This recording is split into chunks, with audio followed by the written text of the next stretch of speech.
Inaasahan po ng Pork Producers Federation of the Philippines na lalo namang tataas ang retail price ng baboy dahil po sa mataas ang demand ngayon pong papalapit ang holiday season.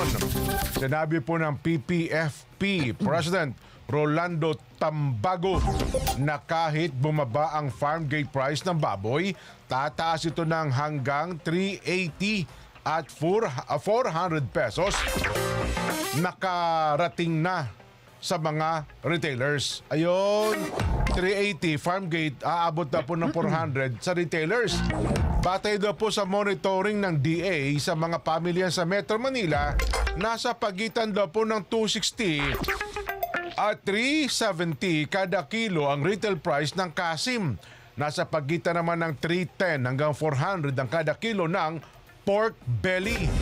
Gayunpaman, sinabi ni Tambago na meron pa ring sapat na supply ng baboy dahil mababa ang demand para sa baboy noong mga nakaraang buwan dulot ng pagsiklab. Sumiklab po ang African swine fever. Good morning, you are watching